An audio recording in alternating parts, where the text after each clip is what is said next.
A partir de este momento, todas las voces se unen en una sola señal. RCR presenta Conexión 750 con María Alejandra Trujillo. Muy buenas tardes, amigos de Radio Caracas Radio. Todo el equipo que trabaja para ustedes a partir de esta hora los saluda. Variada y abundante información que compartir y analizar, como es costumbre la tarde de hoy. Esto es Conexión 750. Comenzamos. ¿Qué está pasando en este país? Y saludamos a nuestra invitada de esta hora del Valle Canelón, es secretaria general del Colegio Nacional de Periodistas. Como siempre, gracias por atendernos. Buenas tardes. ¿Cómo estás, María Alejandra? ¿Cómo te va? Un saludo, un placer siempre atenderte a ti y, por supuesto, comunicarme a través de tu programa con toda la audiencia. Pues mucho interés conocer tu opinión, pero además la posición del Colegio Nacional de Periodistas acerca del cierre de casi un centenar de emisoras de radio en nuestro país en los últimos meses. ¿Qué puedes decirnos? Te escuchamos. Bueno, en realidad, ese cierre de las emisoras, María Alejandra, es una política, lo mismo que hemos hablado en diferentes programas, o sea, una política hegemónica que ha impuesto el gobierno primero de Hugo Chávez, continuada por Nicolás Maduro, que de alguna manera estuvo, entre comillas, paralizada, y nuevamente este año se ha reactivado y sobre todo después del segundo semestre de este año, se ha intensificado. Se ha producido lo que llamamos un cierre masivo de emisoras en todo el territorio nacional. En todos los estados han venido cerrando. Los estados en donde se ha cerrado más emisoras son el Zulia y el estado Cojedes, casualmente, y nos llama la atención que son estados opositores, por gobernadores que son contrarios al gobierno de Nicolás Maduro. ¿Qué pasa con estas emisoras, María Alejandra? Que el gobierno, a través de Conatel, saca un comunicado señalando que son emisoras clandestinas, que son emisoras que no contaban con la normativa. ¿Por qué no cuentan con la normativa? Porque simplemente Conatel durante todos estos años no ha renovado los permisos a estas emisoras. Son emisoras que venían funcionando en el país hace muchísimos años, que contaban con el permiso y tenían todo en orden, sus papeles. Los dueños, muchos de ellos que ostentaban la concesión, pues murieron. Como el Estado venezolano, las concesiones pertenecen al Estado, no pueden ser traspasadas, no son heredadas, y una vez que eso ocurre, bueno, el que está operando esa emisora, generalmente son hijos o socios o familiares de la persona que muere, ha llevado los papeles a Conatel para que le otorguen esa concesión, y Conatel no ha dado respuesta positiva o negativa, simplemente no ha habido respuesta. ¿Ok? ¿Y qué ha permitido eso? Que estas emisoras se mantengan en el limbo, lo que ellos llaman ilegales, pero no son ilegales porque quieren, sino ilegales porque no les han permitido legalizarse. Sí, no negamos que en esas a lo mejor hay algunas que se han robado, que son clandestinas, que se han robado, que no pagan los impuestos, que son nuevas, pero no es la constante en Venezuela.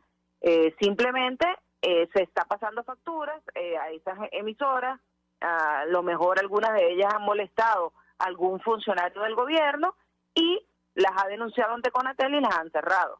Recientemente acaban de cerrar una emisora en el estado Falcón, por cierto, de Andrés Eloy Méndez, diputado del Partido Socialista Unido de Venezuela, quien, por cierto, a su vez también fue director de Conatel hace algunos años.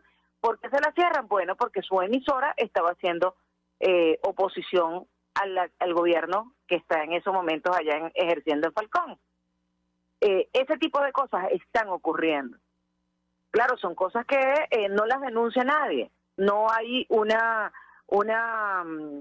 prueba tangible de eso, pero es la constante en la mayoría de los cierres que se están dando en Venezuela. Tú me vas a decir que Andrés Eloy Méndez no tenía sus permisos para la oportunidad, para la época en la que lo sacó. Tiene que haber tenido toda su reglamentación.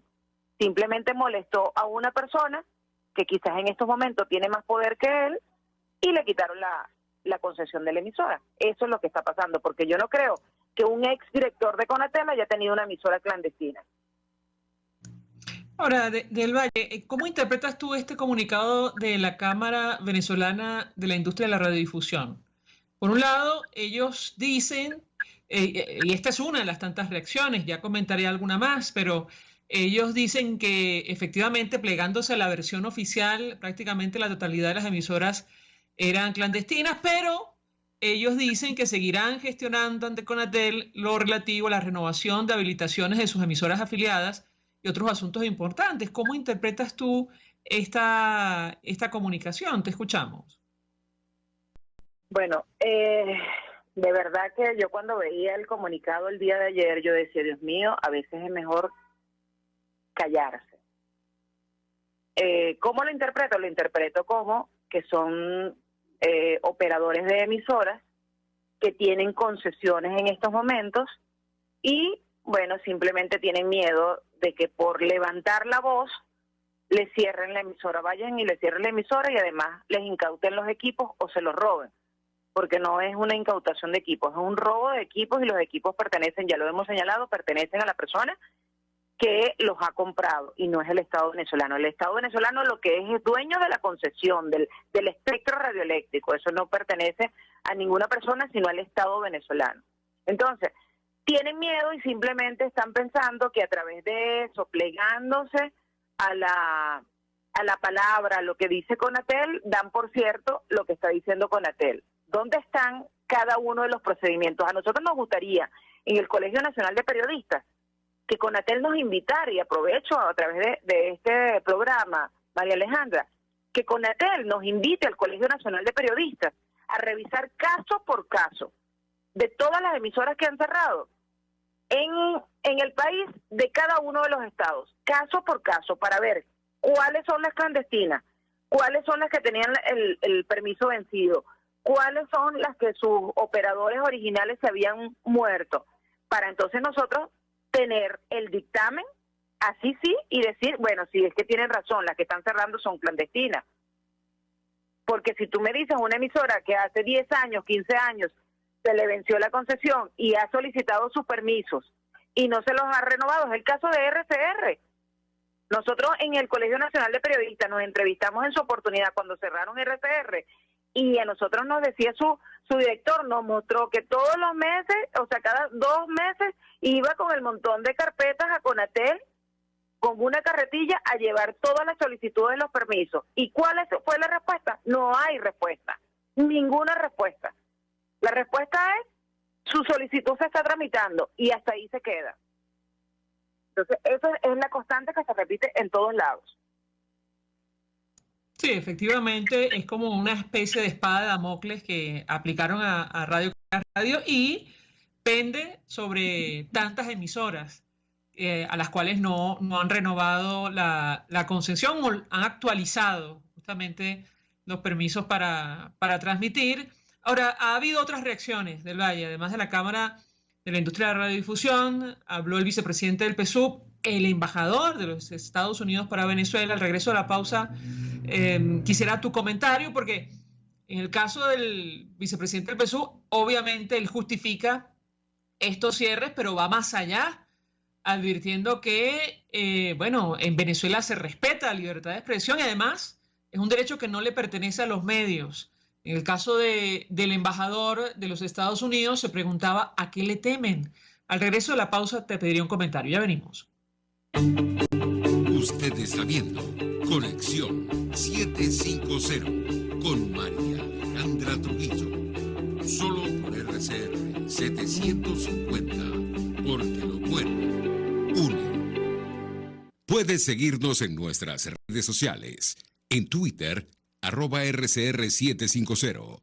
la radio que se ve. Mensaje del ingeniero José Peraza, tesorero del FONPRES CIB. Estimado colega ingeniero arquitecto y profesional afín, el Colegio Ingeniero de Venezuela y el Fondo de Previsión Social, preocupado por la salud de tu familia, ha diseñado un sistema de salud integral que coloca a tu disposición y que contiene asistencia primaria de salud, ambulancia, hospitalización, cirugía, oftalmología, dermatología, fisioterapia, psicología, odontología, farmacia y funerario. Para mayor información, visítanos a nuestros portales cib.net.be, fonprescib.net.be, Colegio de Ingenieros de Venezuela, construyendo futuro.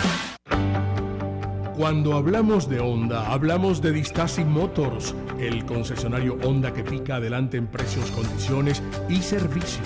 Todo el personal de Distasi Motors, tanto técnico como de atención, está actualizado, capacitado y certificado permanentemente para atender correctamente tu vehículo. www.distasi-honda.com.ve. Distasi Motors, tu concesionario Honda en Los Palos Grandes. Desde los sectores populares del país se escucha una clara señal. Es el radar de los barrios. Evelyn Martínez y la red de ciudadanos le invitan a identificar amenazas, ubicar soluciones y hacer seguimiento eficiente a las problemáticas de cada sector. Un espacio contra la polarización donde se construye de abajo hacia arriba y de adentro hacia afuera.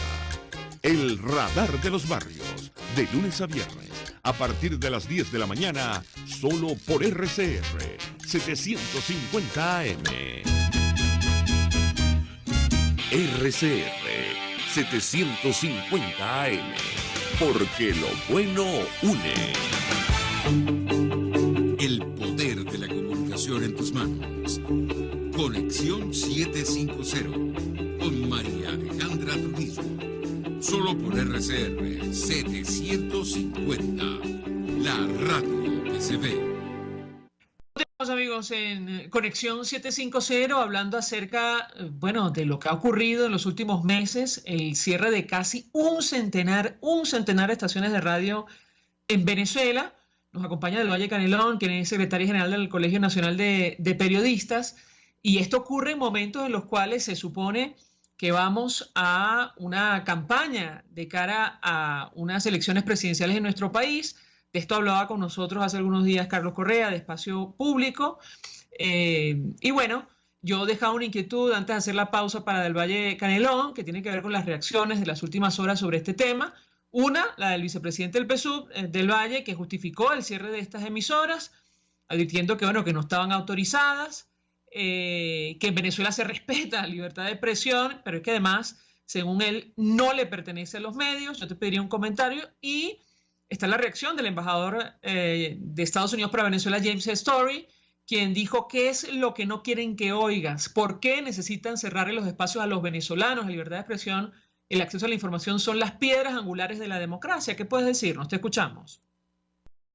Bueno, yo escuché también las declaraciones del vicepresidente del Partido Socialista Unido de Venezuela y me causó mucha risa porque efectivamente él era director de CONATEL, quien impulsó además la ley resorte fue Diosdado Cabello cuando estaba al frente de CONATEL. Yo cubría asamblea en ese momento y ahí empezaron las restricciones más férreas sobre el control del Estado y en este caso del gobierno y del Partido Socialista Unido de Venezuela sobre los medios, sobre el espectro radioeléctrico, sobre la libertad de expresión y por ende controlar todo lo que tiene que ver con la democracia, porque como dijo James Story, el embajador de Estados Unidos, la piedra angular de cualquier gobierno que se jacte de ser democrático es la libertad de expresión. Es un derecho humano que nos compete a todos y es lo único que yo puedo estar de acuerdo con Diosdado Cabello en esa declaración, es que es verdad, la libertad de expresión no es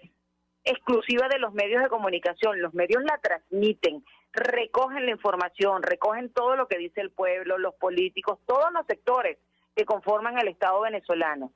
Pero es que la libertad de expresión es inherente a todos los venezolanos, a todos los seres humanos y en específico aquí en Venezuela, a todos los venezolanos y los que aquí en Venezuela habitamos. Simplemente se confunde quizás con que son los medios, son los periodistas. No, la libertad de expresión nos compete a todos y todos tenemos el deber y la obligación de defenderla, de ejercerla, y eso nos lo garantiza la Constitución, nos lo garantizan los tratados internacionales, así como el derecho a la información. La libertad de expresión es tan importante que ni siquiera en los estados de excepción en Venezuela se puede restringir. Entonces, cuando él decía que la mayoría, entonces decía que los medios, la mayoría de esos medios habían cerrado por sus propios dueños, y se refería al caso del Nacional, que cuando hubo el dictamen sobre el Nacional, que ya el Nacional estaba cerrado porque Miguel Enrique no había alegado que no le daban papel. Pero es que es cierto, ¿quién tiene el control del papel para los periódicos en Venezuela? La Corporación Maneiro. ¿Y a quién pertenece la Corporación Maneiro? Al gobierno. ¿Y a quién le da la Corporación Maneiro en Venezuela el papel para imprimir de los medios de comunicación? A los que tienen una política editorial que es, pues de alguna manera, blanda, complaciente con el gobierno nacional, pero una vez que esa política se ejerce plenamente, como lo debe ser la libertad de expresión en una democracia, te quitan el papel y no te lo asignan más. Entonces hay un control absoluto, y el gobierno, pues, y repito, porque esto no es exclusivo de Nicolás Maduro. Nicolás Maduro lo que ha hecho es continuar con ese plan que implementó en el país hace 23 años Hugo Chávez Frías, adueñarse de los medios de comunicación y adueñarse también de lo que tiene que ver con la educación en Venezuela. ¿Por qué esos dos pilares, educación y libertad de expresión? Porque van de la mano, tienen que ver con el pensamiento, con el pensamiento libre, con unas personas que saben ejercer sus derechos, que conocen sus derechos y lo exigen además. Recientemente, yo no sé si tú has revisado eso, María Alejandra, pues acaba de sacarle el director de la Escuela de Educación de la Católica, el profesor Carlos Calatrava, un estudio bastante serio en 19 estados del país, a 17,000 estudiantes, tanto de escuelas públicas como privadas, en una puntuación de 20, y estamos raspados en muchachos de primaria y de secundaria, raspados en habilidad numérica y habilidad verbal. Sacaron menos de 10. En escuelas privadas, 9 puntos es el promedio, y en escuelas públicas, 7. O sea, las dos están muy mal. ¿Qué quiere decir eso? ¿Y hacia dónde nos lleva eso? A una sociedad que está muy mal preparada, a una sociedad que el día de mañana y todo lo que viene formando, que viene más atrás, va a ir cada vez peor, lamentablemente. Una sociedad que se va a conformar con las dádivas, con lo que le dé el gobierno, porque no va a tener cómo defenderse, cómo pensar, cómo ejercer su derecho, cómo ganarse la vida. Y esos son los dos pilares a los cuales se está atacando. Eso es una política bien diseñada que influyó, Hugo Chávez Frías y continuaba por Nicolás Maduro. Es el mismo libro, solo que algunas veces se disfraza de cierta, o se dejan un tiempo y no se ataca y nuevamente arrecian otra vez. ¿Y por qué? Porque estamos en la antesala a un año electoral, a un año en lo que Venezuela vienen elecciones presidenciales y posiblemente elecciones donde se elija también a la Asamblea Nacional, y necesitan tener un control férreo de los medios de comunicación y de la libertad de expresión, todo lo que sale a través de los medios y lo que se comunica. Venezuela hoy en día está en un completo oscurantismo. Aquí no sabe, aquí mismo en Caracas, el que vive en Petare no sabe lo que pasó hoy en Catia. ¿Por qué? Porque no hay medios suficientes que informen eso. Y si ocurre algo, pues muchos se autocensuran, y eso en definitiva es lo que busca el gobierno con ese tipo de medidas tan restrictivas, tan coercitivas. Pero es que además la pregunta que hay que hacerse del Valle es, ¿puede haber libertad de expresión hoy día, siglo XXI, sin medios de comunicación? Porque no sé si lo que pretenden desde el Partido Socialista Unido de Venezuela, lo digo con absoluta ironía y sarcasmo, es que volvamos a la Edad Media, a la época de los trovadores, y que bueno, que haya personas en la plaza pública cantando lo que ocurre, lo cual no llega evidentemente a todos los ciudadanos. Yo te pediría un comentario, porque, insisto, en pleno siglo XXI, ¿cómo es posible concebir el ejercicio de libertad de expresión sin medios de comunicación, como lamentablemente tú has dicho ocurre hoy día en Venezuela? Sobre todo en momentos en los cuales, y lo hablemos contigo en otra oportunidad, es tan necesaria la información, y me refiero concretamente a esta época de lluvias, de torrenciales, de precipitaciones, donde tanta gente ha resultado afectada. ¿Qué puedes decirnos? Te escuchamos. Completamente de acuerdo contigo. Un medio de comunicación es completamente necesario porque presta un servicio público a la población, a la comunidad. En estos momentos que estamos teniendo lluvias, que hay deslaves, que hay derrumbes, que los ríos están creciendo porque está lloviendo para las cabeceras, y todo lo que hemos visto, por ejemplo, en el estado de Aragua, en el estado aquí en Vargas, en Anzoátegui, la población necesita estar informada. ¿Cuánta gente sabía, por ejemplo, que hacia Anzoátegui en la semana pasada pues no había paso porque estaban reparando y porque además la vía estaba completamente llena de lodo producto de las lluvias y del río Unares que se desbordó? Muy poca gente, porque no hay medios de comunicación. ¿Cuántos no se lanzaron ese viaje que tenían que ir hacia Oriente y se quedaron varados 10, 12 horas? Escuchábamos a Ana Bacarela, nuestra colega, que le tocó hacer eso. Ana Bacarela, que trabaja en un medio de comunicación, no lo sabía y se lanzó de aquí a Puerto La Cruz 10 horas de camino. Bueno, si eso ocurre con una persona que se supone que debe estar informada porque trabaja en un medio, lamentablemente no tenemos toda la información a la mano porque no hay, porque no te dejan transmitir. Entonces, sí, estarán buscando que nuevamente se vuelva a la Edad Media. Ya lo hemos hecho aquí en Venezuela. Algunas organizaciones que tienen que ver como el Sindicato Nacional de los Trabajadores de la Prensa, el Colegio Nacional de Periodistas, otras organizaciones que tienen que ver con el tema de derechos humanos. En el pasado utilizamos pues el estar en autobuses, el montarnos en autobuses para informar a la población de las noticias que no pasaban a través de los medios.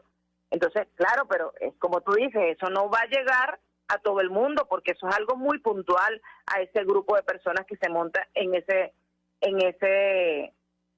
autobús, pero no es algo masivo como lo puede ser un medio de comunicación. Entonces, oye, ¿hacia dónde estamos? Además que estamos en pleno siglo XXI, donde la tendencia son las tecnologías, la autopista de la información, el Internet, y nosotros en Latinoamérica tenemos el Internet más lento de toda Latinoamérica, y a nivel mundial estamos como en los últimos 10 puestos en tema de velocidad y lo que tiene que ver con la Internet, aparte de que lo poco que existe cuando hay algún pico de alguna información que el gobierno no quiere que salga, entonces llegan y tumban la señal a través de CanTV y hacen bloqueos selectivos, que también lo hemos denunciado desde el Colegio Nacional de Periodistas. Ciertamente tú mencionas la iniciativa El Bus TV, que bueno, creada por un grupo de periodistas justamente preocupados porque la información le llegue a la gente, pero que no tiene el alcance de los medios de comunicación masivos, como en cualquier sociedad democrática en pleno siglo XXI. Claro, la situación de Venezuela es otra. La pregunta que yo te haría, Del Valle, para terminar, ¿cuál es tu perspectiva? Es decir, lo que resta de este año y sobre todo de cara a supuestamente una campaña electoral y unos comicios presidenciales en nuestro país, donde está claro que los factores democráticos o de la plataforma o cualquier otro no van a tener acceso a la cobertura que seguramente tendrá el candidato oficialista, que probablemente será el propio Nicolás Maduro. ¿Qué puedes decirnos? Te escuchamos. Bueno, definitivamente sí, seguramente va a haber pues desbalance en la propaganda electoral que se transmite a través de los medios, sobre todo a través del medio del Estado. Para eso tiene que Conatel, Conatel, y debería, si funcionara aquí la separación de poderes, el CNE pues ejercer su regulación en esa materia. En cuanto a los medios, pues la tiene muy difícil el candidato opositor y los diferentes candidatos, porque viendo el panorama electoral seguramente la oposición va a ir con más de un candidato y no todos van a tener acceso a transmitir su mensaje en igualdad de condiciones. Cada candidato se va a ver en la obligación de no solo el tema de los medios, sino ir a comunidades, ejercer las redes sociales, que bien sabemos que no es algo masivo ni que le llega a todo el mundo, que su alcance es más o menos como un 20%, pero aún así va a haber mucho desbalance porque solo a través de los medios de comunicación masivos es que pueden llegar a un mayor número de personas. Y eso indudablemente, tal como está el espectro en estos momentos, va a ser muy difícil para los candidatos opositores, sobre todo. Del Valle, 1.000.000 de gracias por atendernos, acompañarnos como siempre.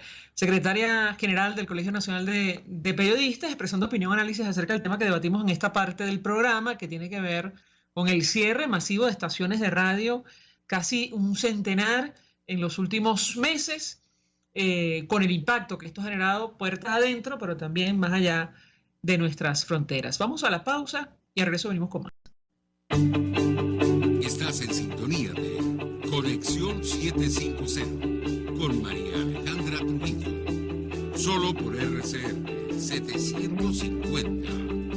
Porque lo bueno une. Sintonícenos a través de Periscope, @RCR 750. La radio que se ve. Mensaje del ingeniero José Peraza, tesorero del FONPRES CIB. Estimado colega ingeniero arquitecto y profesional afín, el Colegio Ingeniero de Venezuela y el Fondo de Previsión Social, preocupado por la salud de tu familia, ha diseñado un sistema de salud integral que coloca a tu disposición y que contiene asistencia primaria de salud, ambulancia, hospitalización, cirugía, oftalmología, dermatología, fisioterapia, psicología, odontología, farmacia y funerario. Para mayor información, visítanos a nuestros portales cib.net.be, fonprescib.net.be, Colegio de Ingenieros de Venezuela, construyendo futuro. De costa a costa, cada semana, usted podrá ser parte del sentimiento varguense que inundará la señal de RCR, el Pitazo en Vargas. Acompaña a Luis López en el recorrido por la ruta de la actualidad informativa en el litoral. Comentarios, denuncias, reportes de tránsito y cómo están las playas. Información de primera mano de todo lo que ocurre en el estado Vargas. El Pitazo en Vargas, todos los domingos, a partir de las 8 de la mañana, por RCR 750 AM. Amigos, nace un nuevo concepto de farmacia en Venezuela. Farmacia CVS y más. Todo lo demás. En Farmacia CVS, en español CVS, lo consigues todo en un solo lugar. Salud, belleza, hogar y comida. Un nuevo concepto en todo para un nuevo concepto de vida. Farmacia CVS y más está en el CCCT nivel C1, frente a Beco y al lado del Banco Mercantil. En Instagram, FarmaCVS, Farmacia CVS y más. Todo lo demás. La Academia de Ciencias Físicas, Matemáticas y Naturales presenta El progreso tiene su ciencia. Hoy presentamos los microbios buenos. Nuestro cuerpo está atiborrado de microbios. Billones de estos microorganismos conviven en nuestro cuerpo y son fundamentales para nuestra salud. Nuestro microbioma, formado principalmente por bacterias, nos permite digerir lo que comemos y nos protege de patógenos invasores. Desde 2012, 4 investigadoras venezolanas, María Gloria Domínguez desde los Estados Unidos, Mónica Contreras desde Caracas y Magda Magris y Glida Hidalgo desde Puerto Ayacucho, se han dedicado a estudiar el microbioma humano en individuos de distintas partes del mundo. Sorprendentemente, han descubierto que el microbioma de un indígena del Amazonas es muy distinto al de un norteamericano, pero más parecido al de un africano, y pareciera ser que el estilo de vida juega un papel fundamental en la composición de este microbioma. Un ejemplo de esto son los partos por cesárea, que alteran sustancialmente el microbioma del bebé.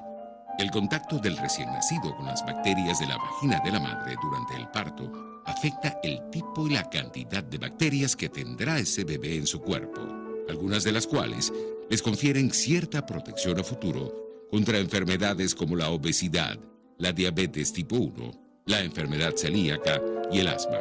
A partir de estos resultados, se han comenzado a explorar maneras alternativas para exponer a bebés recién nacidos por cesárea a las bacterias vaginales de su madre. Hallazgos como los de las científicas venezolanas revolucionan hoy la comprensión de numerosas patologías y en general de nuestra salud. Sin duda, tenemos mucho que aprender de nuestros microbios. El progreso tiene su ciencia. La Academia de Ciencias Físicas, Matemáticas y Naturales presentó El progreso tiene su ciencia. Para más información, www.acfiman.org. Antes de empezar el día, entérese de lo que acontece en el país junto a Pedro García Otero en Titulares de la Mañana. De lunes a viernes a las 6:30 de la mañana. Acompáñelo y empiece su día bien informado. Titulares de la Mañana con Pedro García Otero. Solo por RCR 750 AM. Porque lo bueno une. RCR 750 AM. Porque lo bueno une.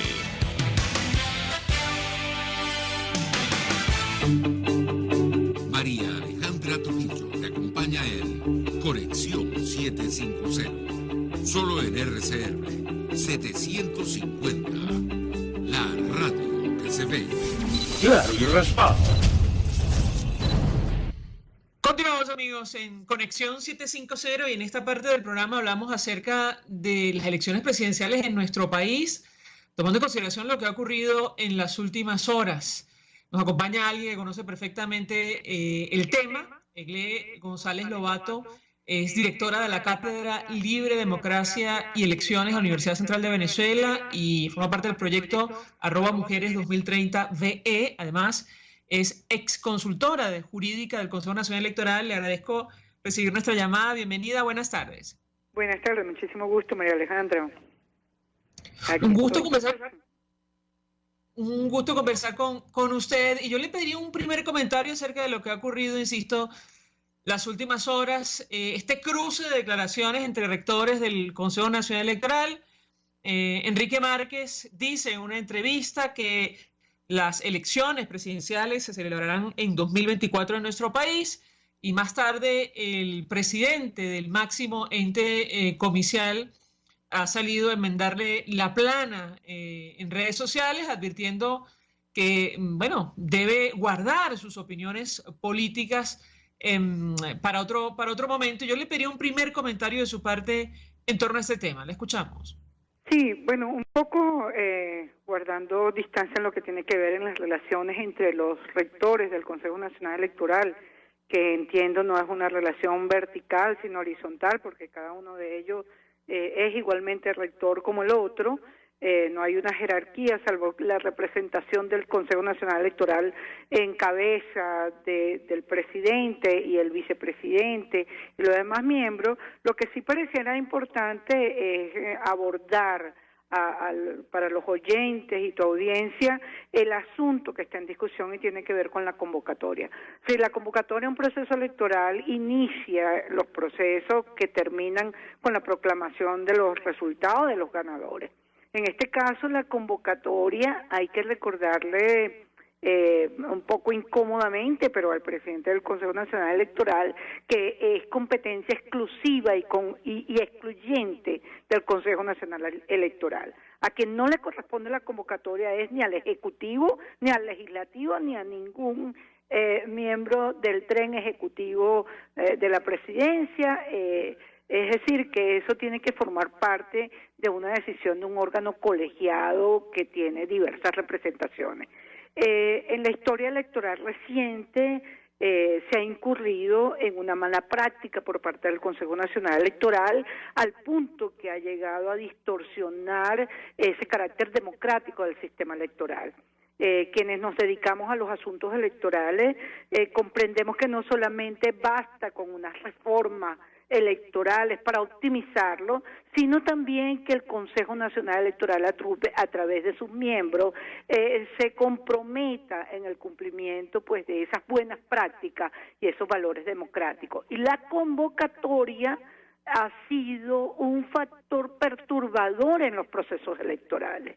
Es decir, que ellos no están hablando de cualquier cosa. Aquí en el 2015 se estuvo esperando hasta el último segundo, el último minuto, del último día, del último vez en que se podían convocar elecciones para las parlamentarias del 2015, porque no hay una fecha que te diga exactamente dónde es la convocatoria. Entonces queda de la autoridad pues apegarse a lo más cercano que pueda decir la Constitución. La Constitución te habla de las juramentaciones y hemos visto luego como en el año 2018 fue un parteaguas la convocatoria unilateral por parte del Ejecutivo Nacional. Bueno, la pregunta que yo le haría es esta declaración o este regaño directamente del presidente del Consejo Nacional Electoral, Pedro Calzadilla, a Enrique Márquez, deja en evidencia la ausencia de división de poderes, tal y como lo reflejan los informes de la misión de la Unión Europea que estuvo en nuestro país y la misión de determinación de derechos de Naciones Unidas. ¿Qué puede decirnos? Bueno, es decir, no podríamos a partir de aquí tampoco, digamos, extremar o suplir lo que va a decir ahora el rector Enrique Márquez respecto al presidente del Consejo Nacional Electoral. Lo que sí es inconcebible es este regaño, ¿no?, público, en donde pareciera que, como bien se ha percibido, es como una corrección de la plana. Mire, usted no se dedique a asuntos políticos. La pregunta es, ¿dónde empieza el asunto político? O sea, todo el Consejo Nacional Político. O sea, todo lo que tiene que ver con elecciones tiene que ver con decisiones políticas. Más en Venezuela, donde hay en paralelo un probable inicio de las negociaciones en México. Entonces, lo que habría que decir es que los rectores del Consejo Nacional Electoral, con respecto a la convocatoria de elecciones, tienen que guardar la mayor moderación posible, porque ese es una fase, un momento del proceso de muchísimo impacto en la transparencia, la credibilidad, en la competitividad del juego político. Pero es que además, si me permite, yendo un poco hacia atrás, estamos hablando de un exministro de Nicolás Maduro. Entendemos una persona muy vinculada al Partido Socialista Unido de Venezuela, y yo le pediría un comentario sobre este tema, porque no es menor si tomamos como referencia lo que establece la Constitución y las leyes a propósito de la conformación del máximo ente comicial en nuestro país. La escuchamos. Bueno, ha sido público en todo momento. Yo expresé siempre mi apoyo a una designación del Consejo Nacional Electoral, donde más allá de los nombres habían ciertos perfiles que podían permitir que uno dijera, bueno, no es absolutamente lo que dice la Constitución, y eso es lo lamentable de este episodio, que lo deja ver, que uno diciendo, bueno, mi mayor aspiración es que independientemente de donde hayan podido estar, sean personas que se apeguen y que tengan una concepción de una Venezuela donde bueno, el árbitro es tan importante, y sobre todo en esto del declive que hay de los factores democráticos. Entonces, este episodio lo que deja ver, bueno, ¿qué está haciendo entonces el presidente del Consejo Nacional Electoral? Está también asumiendo una posición política. Lamentablemente el Consejo Nacional Electoral así se vio incluso 3 del partido oficialista, 2 a favor de la oposición, cuando ha debido ser, bueno, independiente. Sin embargo, a haber decidido eso en mayo del año pasado, ya tengo el tiempo con la pandemia, pero haberlo decidido en mayo de ese año, pues no era fácil tomar una decisión donde se apegara, porque realmente estamos viviendo prácticamente una mutación del aspecto político venezolano. Si me permite, tenemos que hacer una pausa para ir a publicidad. Al regreso, quisiera su opinión acerca de pronto el elefante blanco en medio de la sala, y me refiero a la elección presidencial, que digamos es la principal preocupación, las condiciones para convocar un proceso de esta naturaleza en nuestro país. Usted mencionaba el posible reinicio de negociaciones en México este fin de semana, según versión de una periodista de la Voz de América, pero en general yo quisiera su comentario. Al regreso le doy la palabra para contestar. Ya venimos. Escuchamos Conexión 750, solo por RCR 750, la radio que se ve. Puedes seguirnos en nuestras redes sociales. En Twitter, @RCR750. La radio que se ve. Mensaje del ingeniero José Peraza, tesorero del FONPRES CIB. Estimado colega ingeniero arquitecto y profesional afín, el Colegio de Ingenieros de Venezuela y el Fondo de Previsión Social, preocupado por la salud de tu familia, ha diseñado un sistema de salud integral que coloca a tu disposición y que contiene asistencia primaria de salud, ambulancia, hospitalización, cirugía, oftalmología, dermatología, fisioterapia, psicología, odontología, farmacia y funerario. Para mayor información, visítanos a nuestros portales cib.net.be, fonprescib.net.be, Colegio de Ingenieros de Venezuela, construyendo futuro. El que sabe de sabor sabe de saber que Del Corso es la clásica pastelería italiana de Caracas. Qué ricos sus dulces típicos tradicionales, como los auténticos cannoli, la sfogliatella o la cola de langosta, no tienen comparación. La pasta seca de almendras y chocolate o su gran variedad de tortas, cumpleaños, bodas, bautizos o comuniones, reuniones familiares o eventos corporativos. Teléfonos 0212-941-1971. Pastelería Del Corso, la pastelería italiana por tradición y excelencia. RCR 750 AM. Porque lo bueno une. El poder de la comunicación en tus manos. Conexión 750 con María Alejandra Trujillo. Solo por RCR 750. La radio que se ve. Continuamos, amigos, en Conexión 750, hablando acerca de una eventual elección presidencial en nuestro país, probablemente para 2024, no sabemos si el 2023 o la fecha que determine el régimen venezolano. Esto lo decimos a título personal, con ironía, a propósito de lo que venimos conversando con nuestra invitada. Pero yo le dejo una inquietud que es la principal preocupación de los venezolanos, y yo le diría de la comunidad internacional, que tiene que ver con el proceso comicial en sí mismo. Tema que entendemos formaría parte de la agenda de estas negociaciones en México si se retoman el fin de semana, como han publicado algunos medios de comunicación. ¿Qué expectativa tiene usted en lo personal luego de este incidente y lo que está en blanco y negro? Me refiero a los informes de la misión de observación de la Unión Europea, las observaciones que hizo, las recomendaciones, mejor dicho, que hizo en su momento, y el informe de la misión de determinación de hechos de Naciones Unidas. ¿Qué puede decirnos? La escuchamos. Bueno, más allá que se inicien efectivamente este fin de semana, como dicen algunas redes, sí pareciera pues que hay una movida hacia el reinicio de las negociaciones. Incluso en esa declaración conjunta de los presidentes Petro y Maduro ayer quedó en el punto número 10. Lo que pareciera entonces es que México significaría la posibilidad de unos acuerdos sociales y reactivar el asunto de las discusiones de carácter política en el país. Tienen que ver precisamente con las condiciones electorales. Ahora, las condiciones electorales sigue siendo, para mí, que me dedico a ello, todavía no me queda claro exactamente qué es lo que se va a pedir por parte de los factores democráticos, y luego que se defina efectivamente si se mantiene, como pareciera que se va a mantener, con algunas inclusiones, esa plataforma unitaria. Exactamente qué es lo que se va a pedir. Es decir, y esto tiene que ver también con el proceso de las primarias de la oposición, que también podrían iniciarse a corto plazo. Entonces, cuando nosotros hablamos de condiciones electorales, tenemos también Barinas. Barinas es el mínimo de condiciones posibles.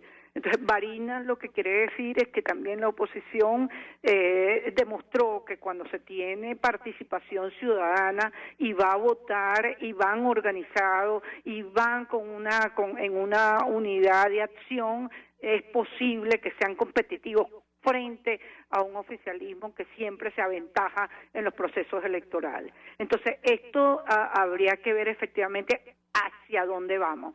Si cuáles son esas condiciones, van a poder, qué pasa con los inhabilitados, en fin, cómo se logra la mayor participación posible. Ahora, que quede claro que aquí lo que estamos hablando es del poder. Entonces, el juego va a ser por quién le quita mayor participación ciudadana al otro.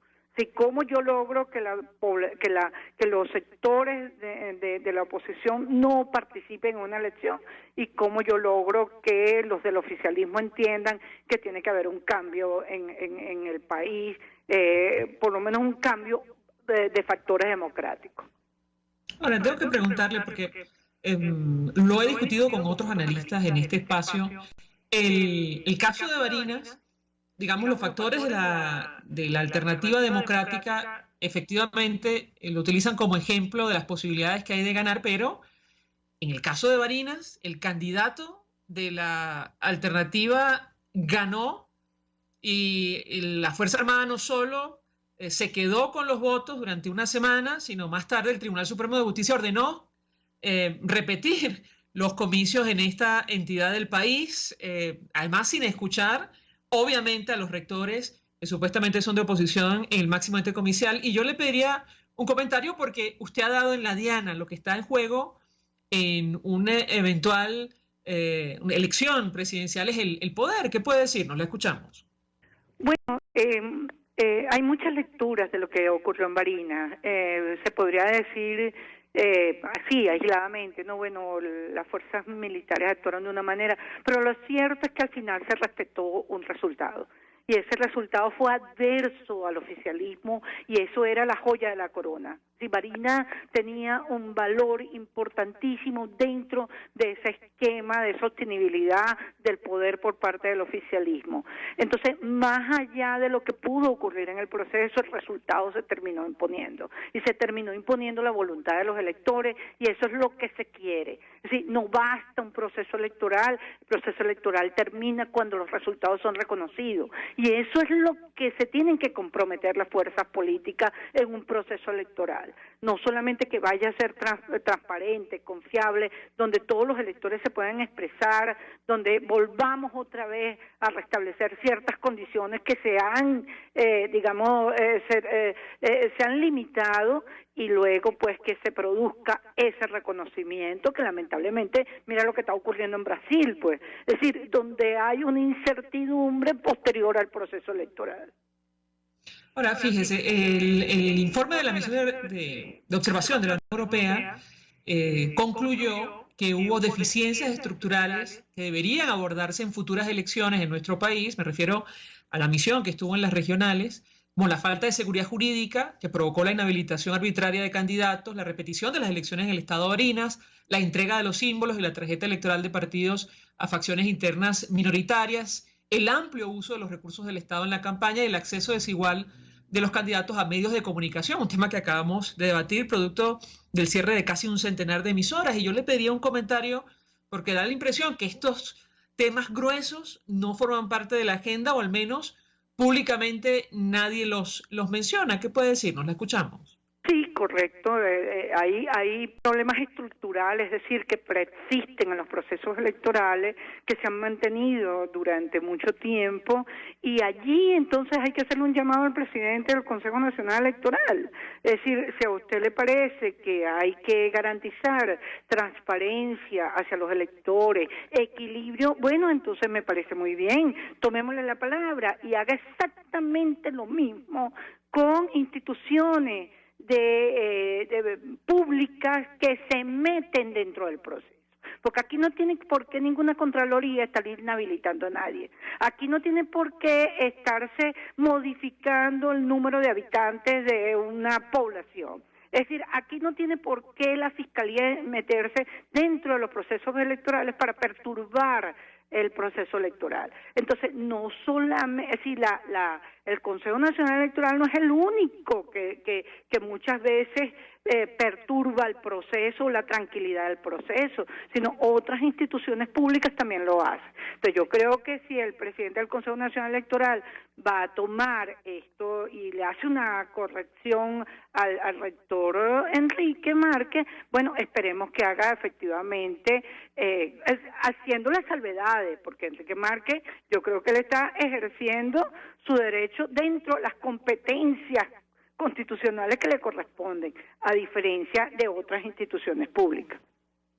¿Qué puede hacer la comunidad internacional para presionar, para que existan condiciones de cara a unas elecciones libres y verificables en nuestro país? En su opinión, claro está. Bueno, lo que pasa es que la comunidad internacional en estos momentos ha devenido en muchos países que están muy ocupados en problemas enormes que tienen, ¿no? Entonces, Venezuela tiene sus particularidades y ese listado de condiciones electorales no son unas condiciones que se aplican en cualquier otro país, sino, bueno, con las particularidades en Venezuela. Pero allí lo que hay que hacer es que efectivamente se comprometan las diversas fuerzas políticas por lograr lo mejor posible, es decir, mantener las condiciones que hubo en Barinas y mejorarlas. Es decir, lograr que efectivamente, por ejemplo, lo que tiene que ver con el registro electoral, que efectivamente haya una renovación, un refrescamiento, una auditoría, no auditoría, porque lo que se estaría hablando es de una de actualización del registro electoral. Del registro electoral. El problema con los extranjeros que venezolanos que están en el exterior y van o no van a votar. Es decir, hay una cantidad de ítems y de variables dentro del proceso electoral donde la comunidad internacional muy bien pudiera colaborar con el propio organismo electoral para lograr lo óptimo posible, dentro de lo posible. Es decir, yo creo que ese sería la gran, digamos, el gran aporte de la comunidad internacional acá. Egle González Lobato, 1.000.000 de gracias por atendernos, acompañarnos estos minutos, directora de la Cátedra Libre, Democracia y Elecciones de la Universidad Central de Venezuela, forma parte del proyecto @Mujeres 2030 VE, además, quien fue consultora jurídica del Consejo Nacional Electoral. Gracias. Nosotros nos despedimos y lo hacemos a nombre de Jaime Estares de la Dirección General de la Estación, en la gerencia de producción Willy Chacaya, en la producción Jay Pacheco, en los controles Gregorio González, quien tuvo el placer de acompañarles, María Alejandra Trujillo.